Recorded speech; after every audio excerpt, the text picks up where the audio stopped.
ወደ መታጠቢያ ቤት መሄድ ፈልጌ ነበር። መታጠቢያ ቤቱን አሳየኝ። ፊቴን ተጣጥቤና አፌን ተጉመጥምጬ ስመለስ መጽሐፈ ዳንኤል፣ ኮሎኔል ታሪኩ ወልዳይ፣ ኮሎኔል በትሩ ተሰማና ሌሎች የማላውቃቸው 3 ሰዎች እንግዳ ማረፊያ ክፍል ውስጥ ተደርድረው ጠበቁኝ። መጽሐፈ ያስቃቸው ነበር። ምናልባት ስለተባበሩት መንግስታት ስብሰባዎች የሚፈጥረውን ቀልድ እየነገራቸው ይሆናል የሚያስቃቸው። ሁሉ ጊዜ ስለተባበሩት መንግስታት ይቀልዳል። አንድ በአንድ ሰላም አልኳቸው። ሁሉም ሴኮ ውስኪ በበረዶ ይዘዋል። ጥም አቃጠለኝ።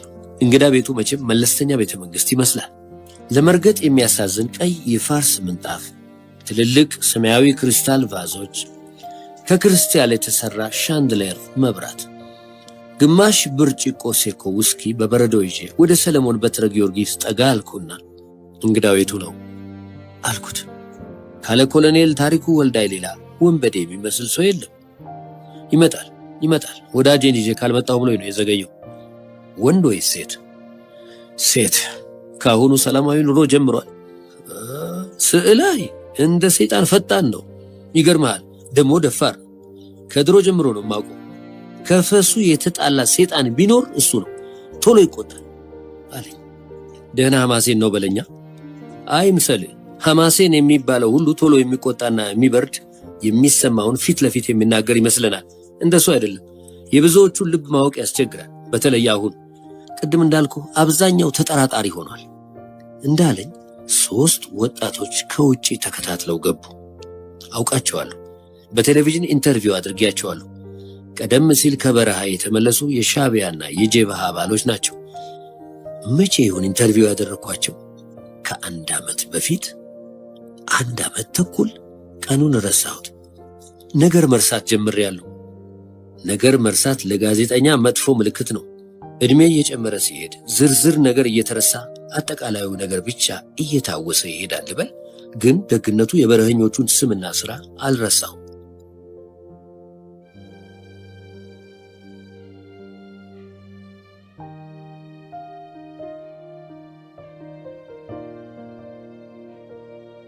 ፍትዊ በርሄ ወይም ወዲ በርሄ የጄብሃ ሐልዋ ሳውራ ዋና ጸሐፊና የዚሁ ድርጅት ማዕከላዊ ኮሚቴ አባል ነበር። ቁመቱ ዘለግ ያለ መልከ መልካም ወጣት ነው። ዘርአይ ወዲ አለቃም እንደዚሁ የጄብሃ ፖለቲካ ትምህርት ቤት ዳይሬክተር ነበር። መካከለኛ ቁመት ያለው ጠይም ቀጭን ወጣት ነው። አይናፋር ይመስላል። ሰው ቀና ብሎ ያይም። መስፍን ጽሩ የተባለው ቀጭን ብልጣብልጥ ነው። ጨዋታና ሳቅ ያበዛል። መስፍን ጽሩ የሻዕቢያ ሐልዋ ሳውራ ቀንደኛ አባል ነበር። 3ቱም ጮሌ አራዳዎች ነው የሚመስሉት ሲያዩዋቸው። በረኸኞች የነበሩ አይመስሉም። ለመሆኑ በረኸኛ ምን ይመስላል? በረኸኞች ከሰዎች የተለየ ልዩ ፍጡር መስለው በዓይነ ሕሊናዬ ለምን እንደሚታዩኝ አይገባኝ። እነርሱም አልዘነጉኝም። 3ቱንም የእጅ ሰላምታ ሰጠኋቸው። ተነፋፍቀው እንደቆዩ ሰዎች ተቃቀፍን። ፍትዊ በርሄ ወይም ወዲ በርሄ የጄብሃ ሐልዋ ሳውራ ዋና ጸሐፊና የዚሁ ድርጅት ማዕከላዊ ኮሚቴ አባል ነበር። ቁመቱ ዘለግ ያለ መልከ መልካም ወጣት ነው። ዘርአይ ወዲ አለቃም እንደዚሁ የጄብሃ ፖለቲካ ትምህርት ቤት ዳይሬክተር ነበር። መካከለኛ ቁመት ያለው ጠይም ቀጭን ወጣት ነው። አይናፋር ይመስላል። ሰው ቀና ብሎ ያይም። መስፍን ጽሩ የተባለው ቀጭን ብልጣብልጥ ነው። ጨዋታና ሳቅ ያበዛል። መስፍን ጽሩ የሻዕቢያ ሐልዋ ሳውራ ቀንደኛ አባል ነበር። 3ቱም ጮሌ አራዳዎች ነው የሚመስሉት ሲያዩዋቸው። በረኸኞች የነበሩ አይመስሉም። ለመሆኑ በረኸኛ ምን ይመስላል? በረኸኞች ከሰዎች የተለየ ልዩ ፍጡር መስለው በዓይነ ሕሊናዬ ለምን እንደሚታዩኝ አይገባኝ። እነርሱም አልዘነጉኝም። 3ቱንም የእጅ ሰላምታ ሰጠኋቸው። ተነፋፍቀው እንደቆዩ ሰዎች ተቃቀፍን። ትተዋወቃላችሁ ለካ አለ ሰለሞን። በጣም እንጂ በቲቪ ኢንተርቪው አድርጌያቸዋለሁ አልኩትና ወደ 3ቱ መለስ ብዬ እንዳስቸገርኳችሁ ተስፋ አድርጋለሁ አልኩ። ጥሩ ነበር አለ ፍትዊ። ፈገግታው ደስ ይላል። ብዙን የተናገራችሁት እናንተ ነበራችሁ፣ ግን ጥሩ ፕሮግራም ነበር አልኩ። ዝነኞች አድርጎናል አለ ዘርአይ ወዴ አለቃ። አገሩን ነቅንቃችሁት ነበር አልኳቸው። አሁን ግን የስላይ በራሂ ዜና ያጠላብናል።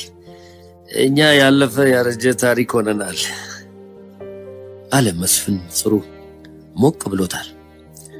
ፍትዊ በርሄም ሞቅ ያለው ይመስላል።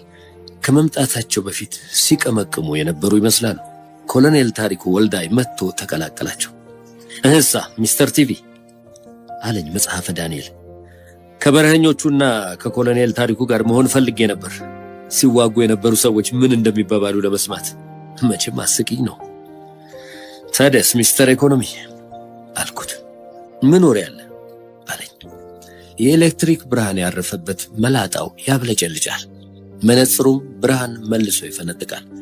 ትናንሽ አይኖቹ ይቁለጨልጫሉ። ተንኮል የሚሰሩና የሚያዩ ይመስላሉ።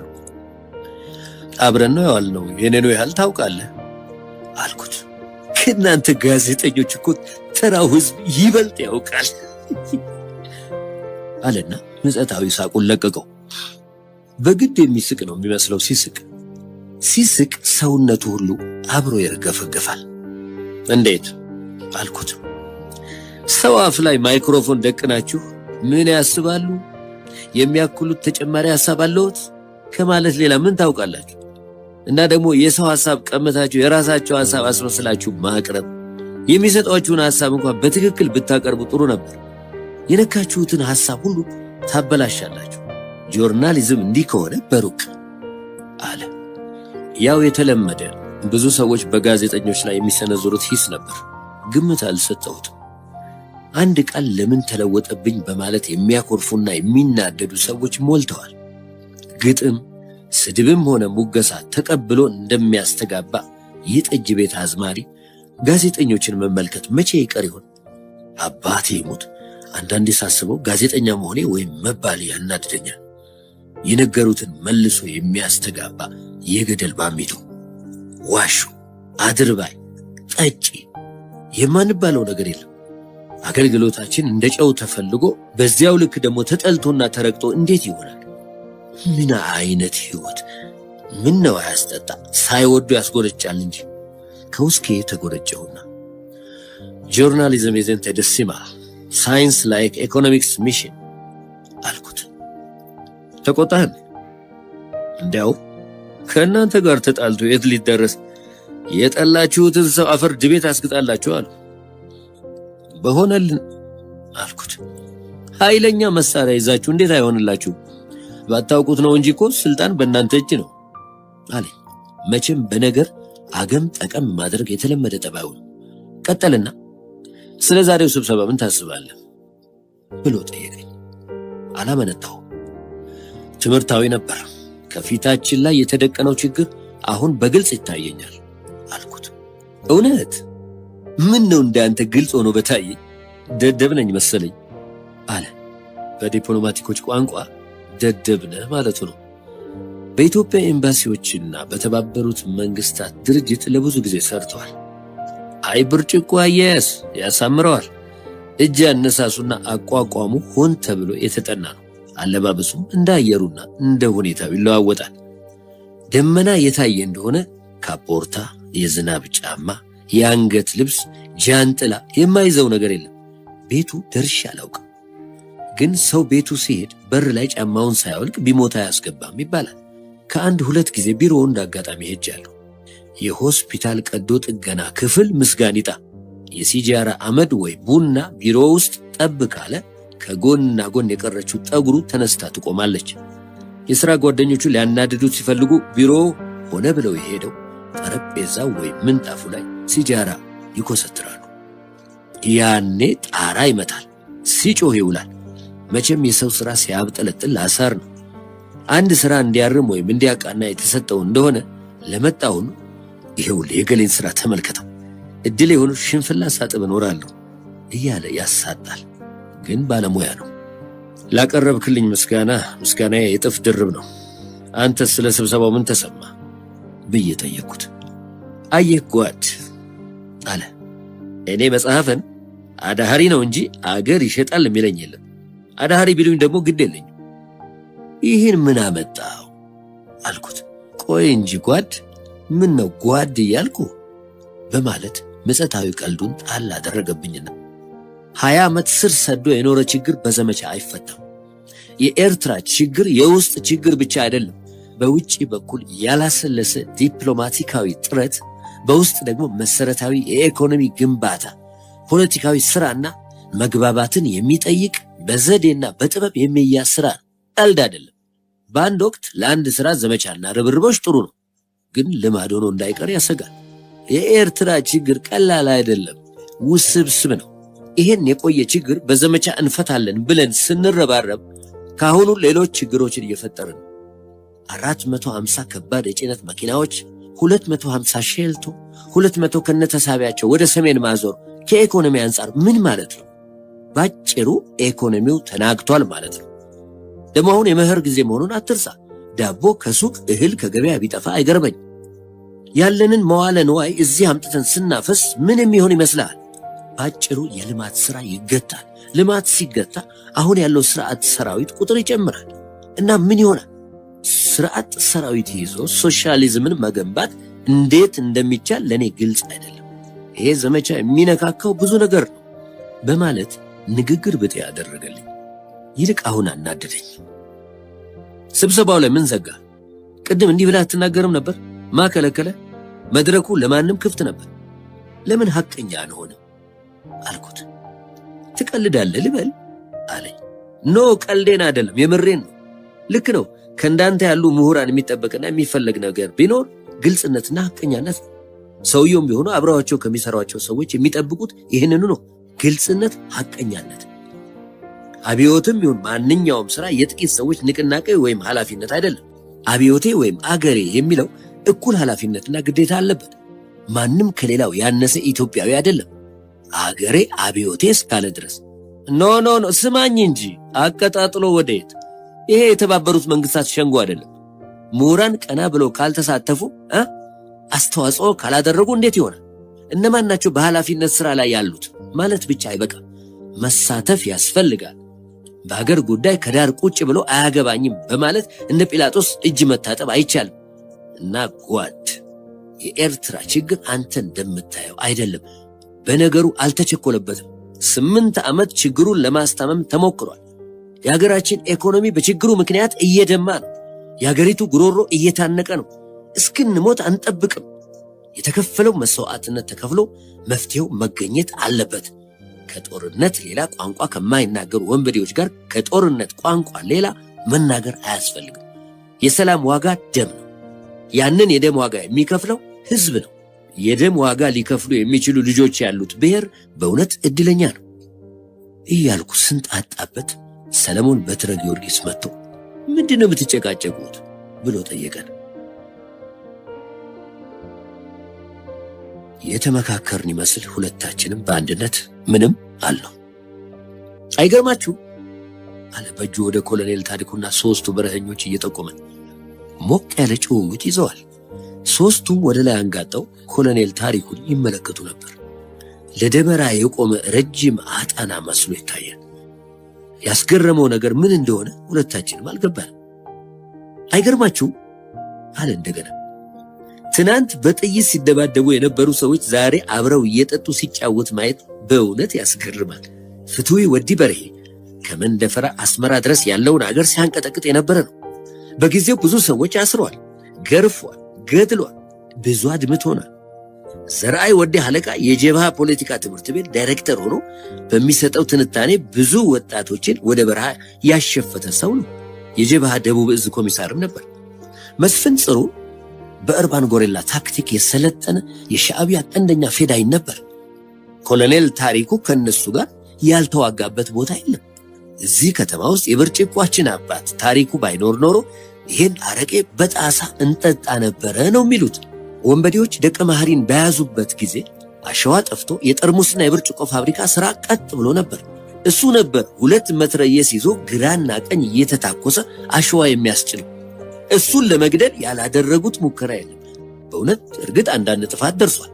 ቢሆንም ግን እንደ ኢትዮጵያ አብዮት ወደ ሰፊ አብዮት ያለ አይመስለኝም። አንዳንዴ ሳስበው የዋሆች ነን ወይ እያልኩ ራሴን እጠይቃለሁ ካለ በኋላ ወደ እኔ ዞር ብሎ ጸግሽ በዚህ ላይ ለምን አንድ ጥሩ ፕሮግራም አሰራም አለኝ። ጥሩ ሐሳብ ነው። እጃችሁን ከሰጣችሁ ይገርፏችኋል፣ ያሰቃዩአችኋል፣ ይገድሏችኋል እያለች ሻዕቢያ የምትነዛውን ፕሮፓጋንዳ ለመስበር ይረዳል አልኩት። አብዮትና ሰፊው ሕዝብ መሐሪ ናቸው የሚል አርዕስት ታየኝ። ግን ባይመቻቸው ነው እንጂ እነዚህ ሰዎች የሚተኙልን ይመስላል። እኔ አላምናቸው። ትናንት ሲወጉንና ሲያደሙን የቆዩ ሰዎች ዛሬ ተመልሰው ለአንድነት ቆመናል፣ ከአብዮቱ ጎን ተሰልፈናል ሲሉ አይገባኝ አለ መጽሐፈ ዳንኤል መላጣውን በመሐረብ እየጠረገ።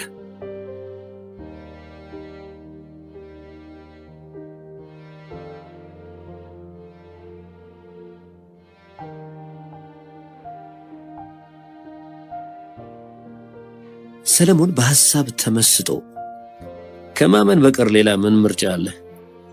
አናምናቸውም ከሚል አስተሳሰብ ተነስተን መጥፎ ውሳኔ ላይ መድረስ አንችልም። በግድ ሆደ ሰፊ መሆን ያስፈልጋል። እርስ በርሳችን የመተማመን ነገር ጊዜ ይወስዳል፣ ግን መሞከር አለብን። አንድ ቀን ልጆቻችን ተማምነው ለመኖር ይችሉ ይሆናል። ወደዚያ የሚወስደውን ጥርጊያ መንገድ መክፈት የኛ ፋንታ ነው። ግን እንዳንተማመን የሚያደርጉን የውጭ ኃይላት ናቸው ካለ በኋላ ሲያስብ ቆየና የኤርትራ ችግር እግሩ እዚህ ይሁን እንጂ ጭንቅላቱ ውጪ ነው። ታሪካዊ አጀማመር፣ ታሪካዊ ፍጻሜ ይኖረዋል። ነገሩ ስላልገባኝ ምን ማለት ነው ብዬ ጠየኩት። ሰለሞን በትረ ስለ ኤርትራ መናገር አይሰለቸውም። ጊዜ ካገኘ ስለ ኤርትራ ሲያወራ ውሎ ያድራል።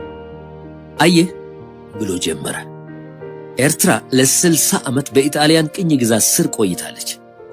ከዚያ በፊት ባለፉት 400 ዘመናት የጦርነት አውድማ ሳትሆን የኖረችበት ዘመን የለም።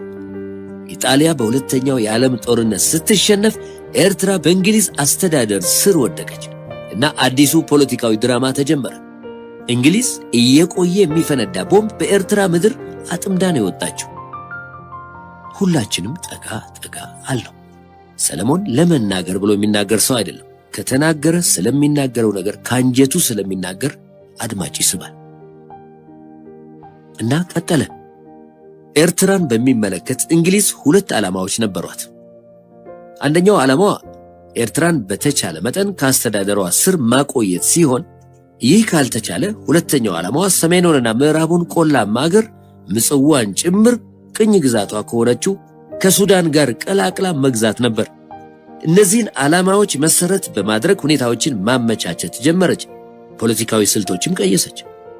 የመጀመሪያው ፖለቲካዊ ስልት ኢትዮጵያ ለጊዜው ኤርትራን ፈጽሞ ለማስተዳደር እንደማትችል አድርጋ ለዓለም ማሳየት ነበር። ይህን ለማድረግ ታላቋ ኤርትራ የሚል ፖለቲካዊ ንድፍ አወጣች። ንድፉ ትግራይን ከአልውሃ ምላሽ ከኢትዮጵያ በመገንጠል ከኤርትራ ጋር ቀላቅሎ የሚይዝ ነበር። ይሄ ነበር የታላቋ ኤርትራ ግንዛቤ። እንግሊዝ ይህን ዓላማዋን የሚያስፈጽምላት መሳሪያ አላጣችም። በሳህለ ሥላሴ ስርወ መንግሥት የተወሰደብኝን ዙፋን ወደ ሳባጋዲ ስርወ መንግሥት እመልሳለሁ የሚል ምኞት የነበረው ደጃዝማች ተሰማ አስመሮም የተባለ ሰው ነበርና ታላቋ ኤርትራ የተባለውን መፈክር አስነግባ አነሳሳቸው። የወያኔ ጦርነት ተከፈተ። ዛሬም ኢሳያስ አፈወርቂና ወያኔዎች የሚያራምዱት ይህንኑ ዓላማ ነው። ኢትዮጵያ ኤርትራን ለማስተዳደር አትችልም የሚል ጥርጣሬ እየተፈጠረ ስለሄደ እንግሊዝ ያሰበችው ለጊዜው የተሳካላት መስሎ ታየ። ይሁን እንጂ በዚሁ ወቅት ኢትዮጵያ ወይም ሞት የሚል መፈክር ያነሳ የማህበር አንድነት ኃይል እየተጠናከረ በመሄድ ላይ ነበር። አብዛኛዎቹ የአንድነት ማህበር መስራቾችና አባሎች ከኤርትራ ደጋማው ክፍል ከመሆናቸውም ሌላ በአብዛኛው ክርስቲያኖች ነበሩ። እንግሊዝ ግልጹን ነገር አደረገች። የእስልምና ሃይማኖት ተከታዮች የሆኑትን የቆላማውን አገር ተወላጆች በማሰባሰብ ራቢጣ አልኢስላሚያ የተባለ የፖለቲካ ቡድን እንዲመሰረት ከማድረጓም በላይ በኤርትራ ጣሊያንኛ ኦፊሴላዊ ቋንቋ መሆኑ ቀርቶ ከእንግዲህ ትግርኛና አረብኛ ኦፊሴላዊ ቋንቋ ሆኖ እንዲሰራባቸው አደረገች። የከፋፈለ ግዛ ፖሊሲ መሰረት ያዘ። ለመጀመሪያ ጊዜ በኤርትራ የፖለቲካ መድረክ ላይ 3 የተለያዩ አቋሞች ተከሰቱ። እነሱም አንደኛ ታላቋ ኤርትራ የሚለው ወገን ኤርትራ ለኤርትራውያን የሚል አቋም ያዘ። ሁለተኛ ራቢጣ አልኢስላሚያ ኤርትራ በእንግሊዝ አስተዳደር ስር መቆየት አለባት የሚል አቋም ሲወስድ፣ ሶስተኛ ማህበር አንድነት ደግሞ ኢትዮጵያ ወይ ሞት በሚለው ዓላማው ጸና። በማይታረቁ የፖለቲካ፣ የጎሳ፣ የቋንቋና የሃይማኖት መስመሮች የኤርትራ መገነጣጠል ሁኔታ ተሟላ። የእንግሊዝ የበኩር ልጅ ተወለደ። ሁኔታው በኤርትራ ምድር ተወስኖ አልቀረም። ቀይ ባህርን የአረብ ሐይቅ ለማድረግ የቆየ ዓላማ ያላቸው የአረብ መንግስታትና ይህንኑ የዘይትና የሸቀጣሸቀጥ መተላለፊያ ስትራቴጂካዊ ኬላ የሆነውን ባህር ለጥቅማቸው ሲሉ አሁንም ሆነ ወደፊት በቁጥጥራቸው ስር ለማቆየት የሚፈልጉት ሀያላን መንግስታት በጉዳዩ በቀጥታም ሆነ በተዘዋዋሪ መንገድ እጃቸውን ማስገባት ስለጀመሩ ችግሩ እየሰፋ ዓለም አቀፋዊ ባህሪ እየያዘ ሄደ። የነገሩ ጭራ እዚህ ቀርቶ ጭንቅላቱ ውጪ ወጣ። የኤርትራ ታሪክ በተለይም በአረብ አገሮች ያልነበረ ቅርጽ፣ ይዘትና ትርጉም እየሰጠው በውጭ ኃይሎች እጅ ፖለቲካዊ እንዝርቱ ይሽከረከር ጀመር። ይሁን እንጂ ነባራዊ ታሪክ በመጨረሻ ታሪካዊ ፍርዱን ሰጠ። የአንድነት ማህበር ዓላማ በአሸናፊነት ወጣ። ኤርትራ ከእናት አገሯ ጋር በፌዴሬሽን ተዋሃደች። ሆኖም ነገሩ በዚህ አላቆመም። እንግሊዝ ለጥቅሟ ስትል በኤርትራ ምድር ቀብራ የወጣችው ቦምብ ቀስ እያለ ይፈነዳ ጀመር። በስልጣን በጥቅምና በሹመት ያኮረፉ አንዳንድ የአገሩ ተወላጆች የፌዴሬሽኑ ህጋዊ መንፈስ በትክክል ስራ ላይ አልዋለም በማለት ውስጥ ውስጡን ነገር እየጎነጎኑ የኤርትራ ጉዳይ እንደገና በተባበሩት መንግስታት እንዲታይ ጥረት ያደርጉ ጀመር። ነገሩን እንዲገፉበት የሚገፋፋቸውና የሚያግዛቸው አገሮች አላጡ። የአረብ አገሮች በተለይም ግብፅ ለዚህ ዝግጁዎች ነበሩ። አባይን ከምንጩ ቀይ ባህርን ካናቱ ለመቆጣጠር ያላቸውን የቆየ ዓላማ በተግባር ሊተረጉሙ የሚችሉት የኤርትራን ምድርና ህዝብ የመረማመጃ ድንጋይ በማድረግ እንደሆነ ያውቃሉ። በጊዜው የነበረው የኢትዮጵያ መንግስትም በሞኝነቱና በጠባብ አመለካከቱ በራሱና በአገሪቱ ላይ ዱላ ከማቀበል ያነሰ ሚና አልተጫወተም ነበር።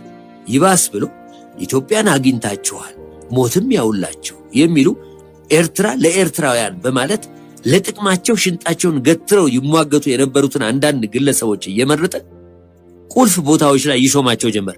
የአንድነት ማህበር አባሎች አንገታቸውን ደፉ። ፌዴሬሽኑ ፈርሶ ኤርትራ ሙሉ በሙሉ ከኢትዮጵያ ጋር እንድትዋሃድ ከተደረገ በኋላ ማህበር ሸውዓቴ ወይም ሐረካ በመባል ውስጥ ውስጡን ይካሄድ የነበረው ንቅናቄ ግልጽ እየሆነ መጣ። ይህ ንቅናቄ በመሰረቱ በህግ እንሟገታለን በሚሉ በስልጣንና በጥቅም ሽሚያ ባኮረፉ አንዳንድ ሰዎች የሚመራ ነበር። ሐረካ ወይም ኤርትራ ሊብሬሽን ሙቭመንትን የመሰረቱት እንደ ኢብራሂም ሱልጣንና ወልደ አብ ወልደ ማርያም የመሰሉት የቀድሞ ራቢጣ አልኢስላሚያ መስራቾች ነበሩ። እንደ አውሮፓ አቆጣጠር በ1958 ጀብሃ ወይም ኤርትራ ሊብሬሽን ፍሮንት ተመሰረተ። በጀብሃና በሐረካ መካከል የስልጣን ቅራኔ ተነሳ። ሐረካ ተመታ። ህልውናው ለመጨረሻ ጊዜ አከተመ። የመጀመሪያዋ የአመፅ ጥይት በ1961 በኢድሪስ አዋቴ ተተኮሰች። በነ ኢድሪስ አደም፣ ኡስማን ሳልሳቤ፣ አብዱላ ኢድሪስ፣ ደናይ ኡመር አዛዝ፣ አብዱል ከሪም መሐመድ፣ አሊ አማሮና ወልዳይ ካህሳይ የተመሰረተው ጀብሃ በቆላማው አገር የበላይነቱን ከያዘ በኋላ የኤርትራ ህዝቦች ብቸኛ ተወካይ እኔ ነኝ፣ ኤርትራ አረባዊ ናት በማለት ጭራውን እዚህ ጭንቅላቱን በአረቦች አገር አድርጎ ኤርትራን በአምስት ቀጠናዎች በመክፈል ከውስጥና ከውጭ ፖለቲካዊና ወታደራዊ ማዕበል ይፈጥር ጀመር። መሐመድ ዴናይ በባርካ፣ ዑመር አዛዝ በሰማሃር፣ አብዱል ከሪም መሐመድ በሰንሂት፣ አሊ ኡማሮ በማሪያ ቀይህ እና በማሪያ ጸሊም፣ ወልዳይ ካህሳይ በደጋማው አገር ተሰለፉ። ካሰላለፋቸው ለማየት እንደሚቻለው ጀብሃ 90% የባርካና የአሳውርታ ተወላጆች የበላይነት የያዙበት አቋም ሆኖ ይገኛል። በመሆኑም ጀብሃ ውስጣዊ አንድነቱን ይዞ ለመቆየት አልቻለም። ለምን? አንዳንድ ታዛቢዎች እንደሚሉት በውስጥ የመከፋፈሉን ሁኔታ ያመጣው ርዕዮተ ዓለማዊ ቅራኔ ሳይሆን የኤርትራን ህዝብ የሚወክለው ማን ነው? እስላም ወይስ ክርስቲያን? ቆለኛ ወይስ ደገኛ? ቆለኛ ከሆነ የትኛው ጎሳ? የሚል የስልጣን ጥያቄ ነበር። ዘመነ ክፍለታት ወይም የመከፋፈል ዘመን ተጀመረ። በእንግሊዝ የተተከለው ቦምብ ስራውን እየሰራ ነበር። በጀብሃ ውስጥ የበላይነትን የያዙት የባርካና የአሳውርታ ተወላጆች የተቀሩትን እያሳደዱ ይመቱ ጀመር። ሳላህ ሳቤ ከስልጣን ተባረረ። በዚህ የተነሳ ሰልፍ ናዲነት የተባለው የጀግኖች ቡድን፣ ህዝባዊ ኃይል የተባለው የማሪያ ቀይ ተወላጆች ቡድንና ኡብል የተባለው የባርካ ተወላጆች አንድ ክንፍ በሳልህ ሳቤ አማካይነት ሻዕቢያ የተባለውን ግንባር ፈጠረ። የኢትዮጵያ ሰፊ ህዝብ አብዮት በ1966 እስከፈነዳ ድረስ የጀብሃና የሻዕቢያ የእርስ በርስ ጦርነት በኤርትራ በረሃዎች ሲቀጣጠል ቆየ። በ1966 በረሃኞችን ከመንግስት ጋር የሚያስታርቁ አንዳንድ ሽማግሌዎች ተመርጠው ተላኩ። ጀብሃና ሻዕቢያ ከአስመራ 16 ኪሎ ሜትር ርቀት ላይ ይገኙ ነበር። የአስመራና የአካባቢው ህዝብ በርቁ ድርድር እንዲሳተፍ የበኩሉን አስተዋጽኦ እንዲያደርግ በማለት ሄዶ እንዲመለከት ተፈቀደ። መንግስትንና በረሃኞችን ለማስታረቅ የሄዱት ሽማግሌዎች ጀብሃንና ሻዕቢያን አስታርቀው ተመለሱ። አንዳንዶቹም በዚያው ወደ በረሃ ቆበለሉ። በኢትዮጵያ የተቀጣጠለው አብዮት በምስራቅና በደቡብ፣ በሶማሊያ፣ በሰሜን ምዕራብ የኢትዮጵያ ዴሞክራቲክ ህብረት ነን በሚሉ መሳፍንት፣ በውስጥ እንደ ኢሃፓና ሌሎች አምስተኛ ረድፈኞች፣ በውጭ ደግሞ በተባበረ የኢምፔሪያሊዝም ኃይል የተወጠረበት ቀውጢ ጊዜ ነበር። ለአብዮቱ የቀረበለት ጥያቄ ከአብዮቱ ወይም ከኤርትራ የትኛውን የሚል አስቸጋሪ ጥያቄ ነበር። የኢትዮጵያ ህልውና ታላቅ ፈተና ላይ ወደቀ። ኢትዮጵያ የምትባለው አገር ከእንግዲህ አከተመች፣ አለቀላት ይባል ነበር። እውነትም ያለቀላት መስሎ ታይቶ ነበር። አዲሱ የኢትዮጵያ ካርታ ምን እንደሚመስል ለማየት የሚሞክሩ ሰዎች ጥቂት አልነበሩም። ሁኔታውን በማየት ጥንቱንም አባይን ከምንጩ ቀይ ባህርን ካናቱ በመቆጣጠር የተዳከመች ኢትዮጵያን ለማየት የሚፈልጉት አንዳንድ የአረብ መንግስታት ሱዳን ጭምር ከተገንጣዮች ጋር በጎን ተሰልፈው እንደ እብድ ገላጋይ ካራ ያቀብሉ ጀመር። ይሄ ሁሉ ተደምሮ ለተገንጣዮች አመቺ ሁኔታ ፈጠረላቸው። ወርቃማ ጊዜ መጣላቸው። ሁኔታውን በመጠቀም ተነቃነቁ።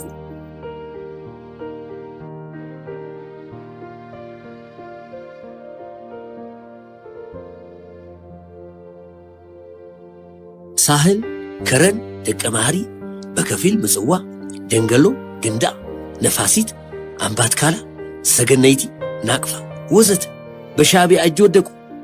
ባርካ፣ መንደፈራ፣ አዲኳላ፣ አቆርዳት፣ ተሰነይ ወዘተ በጀብሃ ተያዙ። አስመራ፣ ባሬንቱና በከፊል ምጽዋ ነበሩ በመንግስት እጅ የቀሩት። እነዚህንም ቢሆን የጊዜ ጉዳይ ነበር። የምጽዋ 3/4ኛው ክፍል ተይዟል። አስመራ በ7 ኪሎ ሜትር ርቀት ተከባለች። የአስመራ ጉሮሮ ታንቋል። ምግብ፣ ውሃ፣ መብራት፣ ማገዶ የለም። ረሃብ ገብቷል። እፍኝ ጥሬ አሯል። የቤት ዕቃ እየፈለጡ ማንደድ ተጀምሯል። ከተኩስ ሌላ የሚሰማ ሙዚቃ የለም። ተኩሱ ለአንድ አፍታ ሲቆም ዓለም እንደ ሙታን መቃብር ጸጥ ይላል እና መልአከ ሞት መጥቶ በጆሮ ያንሾካሹካል። አየሩ የሞት ጠረን ይዞ ይመጣል። ሕፃናት ተርበው ያለቅሳሉ። እናቶች ተጨንቀው ዋይታ ያሰማሉ። ሽማግሌዎች ከደጅ ቁጭ ብለው ይተክዛሉ። ፋብሪካዎች ጢስ አይታይባቸውም። ማሳዎች ጦም አድረዋል። ገበያዎች አይቆሙም። ቢቆሙ ባዶ ነበሩ። ይህ ቁልቋል ገበያ። ተገንጣዮች ወይም የውስጥ ደጋፊዎቻቸው እንደሚሉት ተጋደልቲ ዛሬ ሊገቡ ነው፣ ነገ ይገባሉ በማለት ወሬ ስለሚያናፍሱ ቆራጡ ይምጡ ምን አለ ሞተን አንጠብቃቸውም በማለት በሕይወቱ ቆርጦ ሲጠባበቅ፣ ሌሎቹ ደግሞ የተገንጣዮች ደጋፊ ባይሆንም እዚህ ቁጭ ብለን እንዴት እንጠብቃቸዋለን፣ ባይሆን ወጣ ብለን ከነሱ ጋር ከበረው እየመታን ብንገባ ይሻላል በማለት በድል አጥቢያ አርበኝነት ከከተማው እየወጡ ይኮበልሉ ነበር። አምባሻ ጋግረው ጠላ ጠምቀውና ቄጤማ ጎዝጉዘው የነ ንሳቶምን ወይም ተጋደልቲን በድል መግባት ይጠባበቁ ነበር። በኤርትራ ክፍለ ሀገር ታሪክ ውስጥ የበላይነትን ያገኛል ተብሎ የሚገመተውን ኃይል ተቀብሎ የማስተናገድ ዝንባሌ አዲስ ነገር አይደለም። በ400 ዘመን የትግል ታሪክ ውስጥ አንዱ ኃይል ሲሄድና ሌላው ሲመጣ ማየት የተለመደ ነገር ሆኖ ቆይቷልና አድርባይነት ሁለተኛ ተፈጥሮ ሊሆን ምንም አልቀረው። መጠራጠር ይበዛል። የቶማሶች ቁጥር ቀላል አይደለም። ለማንኛውም ነገር ለተገንጣዮች መጠናከር ምክንያት የሆነው ምን ነበር? አንደኛ፣ በኢትዮጵያ አብዮት ላይ ከውስጥና ከውጪ የደረሰው ከባድ ውጥረት ምናልባት እንደ ዋነኛው ምክንያት ሆኖ ሊጠቀስ ይችላል። በጊዜው የነበረው ሰራዊት በምስራቅ፣ በደቡብ፣ በሰሜንና በመሃል ሀገር በየግንባሩ የተቃጣውን ግፊት ለመቋቋም በቂ ኃይልና ትጥቅ አልነበረውም። በዚህ ላይ የቆመለትንና የሚዋጋለትን ዓላማ ጠንቅቆ የሚያውቅ ሰራዊት ካለመሆኑም ሌላ ሰራዊቱ ያው የማህበረሰቡ አካል እንደመሆኑ መጠን መኢሶን፣ ኢሃፓ፣ ወዝሊግ፣ ኢጫት፣ ሰደድ፣ ኢድህ ወዘተ በሚባሉ ጊዜው በፈጠራቸው የፖለቲካ መስመሮች ውስጥ የተከፋፈለ የተዳከመና ለጥቃት የተጋለጠ ነበር። ሁለተኛ፣ በኢትዮጵያ ላይ የቆየ ዓላማ ያላቸው የአካባቢው መንግስታት በሀገሪቱ የተፈጠረውን አስጊ ሁኔታ በመጠቀምና የቆየ ህልማቸውን እውን ለማድረግ ከምንጊዜውም ይበልጥ እንደ ጅብ ተጠራርተው በመነሳት ተገንጣዮችን አፍንጫቸው ድረስ ያስታጠቁበት፣ በስውር በኢትዮጵያ ምድር ላይ ወታደራዊ ኃይል ያሰለፉበት ጊዜ ነበር። በጊዜው አብዮቱ የሚተማመንበት የውጭ ኃይል አልነበረው። አሜሪካ አዲስ መሳሪያ የመስጠት ጉዳይ ቀርቶ ቀደም ሲል ለኢትዮጵያ የሸጠችውን መሳሪያ አግዳ ይዛለች። የምስራቅ አውሮፓ ሀገሮች ከሶቪየት ህብረት ጭምር የኢትዮጵያን አብዮት ባህሪና ይዘት እስኪረዱ ድረስ በታዛቢነት ቆሞ የሚመለከቱበት ጊዜ ነበር። የኢትዮጵያ ሰፊ ህዝብ ከራሱ ሌላ የሚተማመንበት ኃይል አልነበረውም። መደራጀት የጊዜው አንገብጋቢ ጉዳይ ቢሆንም ውስጥ ውስጡን ይካሄድ የነበረው የፖለቲካ መስመሮች ሽኩቻ በታኝ ሁኔታ እየፈጠረ ያስቸግር ነበር። በመሆኑም አብዮቱ በጊዜው የራሱን ኃይል በአዲስ መዋቅርና መንፈስ ለመገንባት ፋታ ያጣበት ቀውጢ ጊዜ ነበር። ሶስተኛ፣ በኤርትራ ክፍለ ሀገር ተደራጅተው የሚገኙት ኃይሎች ጸረ ፊውዳል፣ ጸረ ኢምፔሪያሊስቶችና ጸረ ቢሮክራሲያዊ ካፒታሊዝም አቋም አላቸው በሚል ግምት አብዮታዊው መንግስት ገና ከመመስረቱ የመረጠው የእርቅ ጎዳና በተገንጣዮች ዘንድ እንደ ድክመት በመታየቱ አንድም ሞራላቸውን ከፍ አድርጎ ሲያበረታታቸው፣ ሁለትም ነፃ ንቅናቄ እንዲያደርጉና ፕሮፓጋንዳ እንዲያካሂዱ ደህና የድል በር ከፈተላቸው። በመሆኑም የሚመካበት ኃይል ያጣ የመሰለው ህዝብ እየኮበለለ ሄዶ የተገንጣዮችን ኃይል ያሳብጥ ጀመር። በመሆኑም አብዛኛዎቹ የኤርትራ ከተሞች በወንበዴዎች ላይ ወደቁ። በዚያን ቀውጢ ጊዜ ነበር ሁለተኛው ነፃ አውጪ አብዮታዊ ሰራዊት አብዮታዊት ኢትዮጵያ ወይም ሞት በማለት በየአቅጣጫው በቆራጥነት ሲተም የመጣው። ሰራዊቱ የኤርትራ ሰፊ ህዝብ አንድ አካልና አለኝታ በመሆን በየጎራው በድል አድራጊነት ይተም ጀመር። በልዩ ልዩ ግብረ ኃይሎች ስር የተሰለፈው ሁለተኛው ነፃ አውጪ አብዮታዊ ሰራዊት በሚያስደንቅ ፍጥነት የጠላትን ምሽግ ድባቅ እየመታ ነበር ወደፊት የሚገሰግሰው።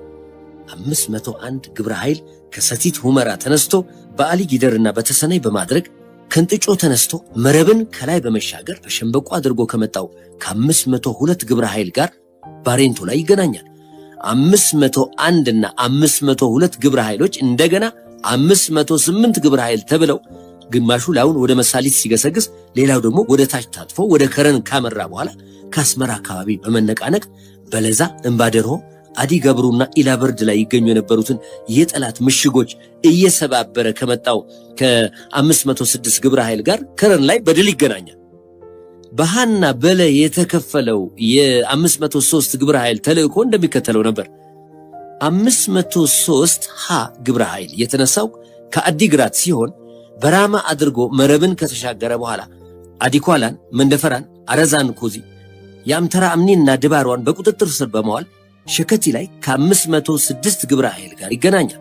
እንዲሁም ከአድዋ በመነሳት ጾረናን ተሻግሮ የመጣው 500 ለግብረ ኃይል በደቀ መሐሪ አድርጎ ከ503 ሃና ከ506 ግብረ ኃይሎች ጋር ይገናኛል። ከአሰብ በመርከብ ምጽዋ የገባው 500 ግብረ ኃይል የጠላትን አከርካሪ ዕዳጋ ላይ ሰብሮ የዶጋሊን፣ የደንገሎን፣ የእምባት ካላን፣ የጊንዳአንና የነፋሲትን ምሽጎች በመሰባበርና የአስመራ ምጽዋን መንገድ በመክፈት አስመራ ይገባል። በሁሉም አቅጣጫ የድል ጉዞ ነበር። ከዛሬ ነገ እንገባለን በማለት በአስመራ ከተማ ዙሪያ እንደ ጆፌ አሞራዎች አሰፍስፈው የነበሩት ወንበዴዎች የኋሊት ማርሽ አስገብተው ወደ ሳህል በረሃ ከመፈርጠጥ ሌላ ምርጫ አልነበራቸውም። አሁን ጀብሃና ሻዕቢያ በሳህል በረሃ ይፋጠጡ ጀመር።